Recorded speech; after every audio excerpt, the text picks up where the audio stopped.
Suits augmented by magic, used to destroy literal gods, and some which are actually themselves people? What does it take to beat Iron Man? Welcome back, Nerd Squad. It's me, Amanda, and today we answer that question by counting down the top 10 villain suits stronger than Iron Man. Which is your favorite suit? Number 10. Sasha Hammer's Detroit Steel Armor. Time to set down some parameters here before we jump into the legacy that is Sasha Hammer's. So when I'm talking about Iron Man and his suit, we're actually talking about his base suit. Specifically, I'm going to be thinking in my mind of Iron Man Armor Model 70, which first appeared in the 2020 Iron Man series and was created by Christopher Cantwell and Alex Ross. Despite being one of the newest models, this armor was created to be a somewhat sleeker and somewhat shinier version of Tony's base armor in terms of its design. Also, look at them metal thighs. I love the thighs in this suit. His thighs are like metal gold. Man, I wish everyone had gold thighs. I just feel like that's such a cool thing. If I could wear metal pants, I would. This suit was used during Null's invasion of Earth and has a pretty sweet repulsor setting known as the can opener, which allows Tony to basically destroy other Iron Man suits. However, it should be noted that this setting can't be used very often as it requires a lot of power and therefore has a limited charge. So although for some of you might be like, but couldn't you use that to destroy all suits?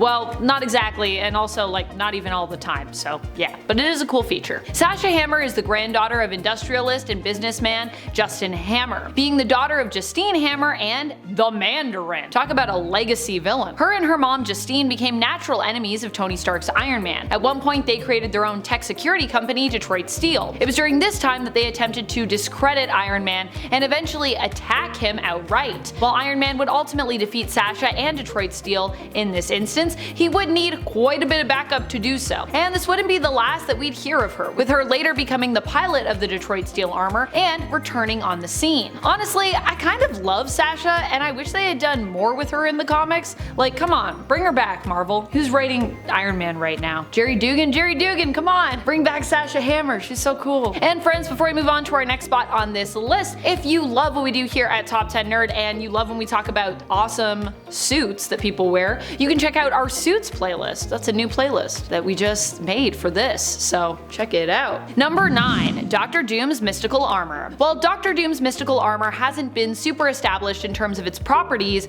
power levels, and abilities, it is clear that this armor is pretty OP.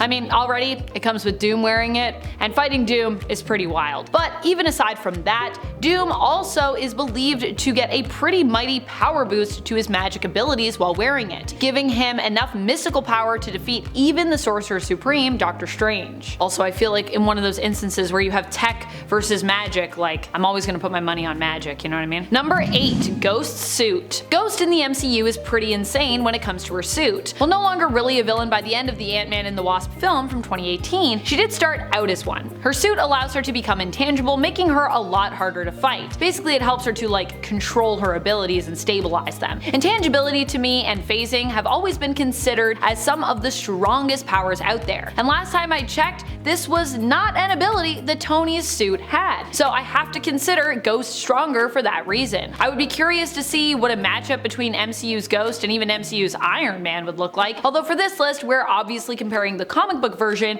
and the specific armor model that I mentioned earlier. So keep that in mind if you think that MCU Iron Man would take MCU Ghost, which I'm not even sure if that's how that would go down myself, but yeah. Number 7. Lex Luthor's War Suit. Oftentimes when Lex Luthor dons a war suit, it's because he means business. Usually this goes down when Lex is ready to tussle with Superman, and while I think Iron Man is pretty powerful, I wouldn't say he is anywhere near Superman levels of strength. This is because he is mainly just, you know, a guy in a suit. Take him out of the suit and well, he becomes just another squishy super genius. Lex Luthor's war suit is not only built to take on the powerhouse that is Superman, but with a few modifications from Lex, I think it could easily be used to destroy Iron Man and his suit. Lex is also a master when it comes to exploiting the weaknesses of his nemesis, which I think in Tony's case might be the arc reactor that keeps him alive, which to many is pretty apparent. I mean, it's like right there. So I would say if he swapped out some of the kryptonite abilities and weapons the war suit has for stuff that focuses instead on Tony's weakness, I would be pretty worried worried to see Iron Man take on Lex, and I think Lex might take that one. Number 6. Dr. Doom's Iron Man Model Prime armor. The Model Prime Iron Man suit is one of the suits that Tony was using during Civil War II.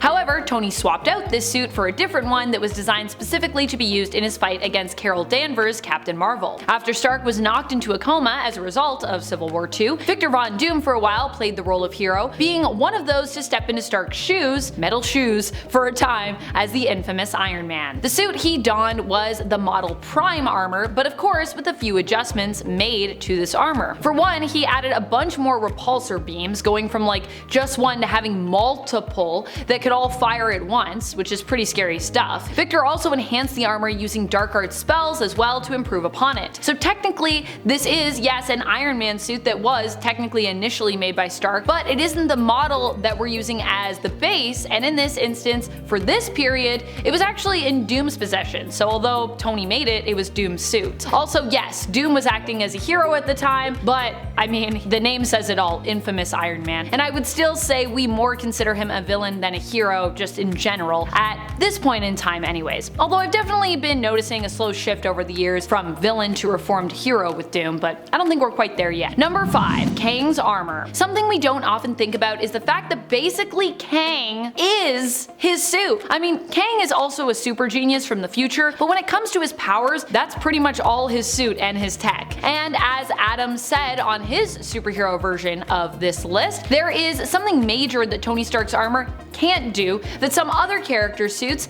can, and that is time travel. In Kang's case, his armor allows him to do this, along with giving him super strength, super durability, the ability to fire concussive blasts, and for a while the ability to upload his consciousness into a new body if he died, so basically making him immortal. Number 4. Carnage with the Grendel symbiote. I mean, Cletus Cassidy with the Carnage symbiote is pretty ridiculous already, and while I'm sure Iron Man would find a way to subdue Carnage, I feel like Carnage revived as the Grendel symbiote would be pretty unstoppable, even for Tony Stark in one of his most modern standard suits. I mean, when we think about absolute Carnage and everything that happened there, it was a pretty crazy event, and I just feel like if you try to throw Tony in there, he's not going to be the person to be able to beat Grendel symbiote Carnage. Number 3. Apocalypse's celestial armor. While it isn't as often talked about, Apocalypse also has his own suit, built by some of the most brilliant and most powerful people in the entire universe, perhaps even the multiverse, the Celestials. I think it's important to remember when we talk about Apocalypse how closely integrated he is with the Celestials. Not only does he have access to one of their ships and access to their tech, which he can use to modify mutants or other beings, evolving them and manipulating their bodies and abilities as he pleases, but he also has access to their tech, their weapons, and even the armor made for those who served them. It is believed that this armor actually helps to enhance the naturally evolved powers and abilities of the wearer, and it has also been shown to be fairly indestructible, as was evident when Apocalypse fought against Thor way back in the past. That's the thing that happened. I feel like Thor has fought everyone in the past. Number 2. Maestro in the Destroyer armor. Woo! Maestro in the Destroyer armor is just insane. This is the armor that Maestro donned when he happened to completely decimate God Emperor Doom, which in and of itself is already wildly powerful, never mind if it were to be combined with Hulk's tyrannical alternate version, Maestro. That being said, this turns out to be simply an illusion that Maestro experiences in Future Imperfect. But still, if it happens in a dream, a fantasy, or even in an illusion, in Marvel Comics, it's treated as though this possibility does exist somewhere in the multiverse, so even this instance has its own like designated universe, contained in its own separate but very real world. So I think we can still count it based on that. And also it just like looks super cool, so like obviously I gotta talk about it.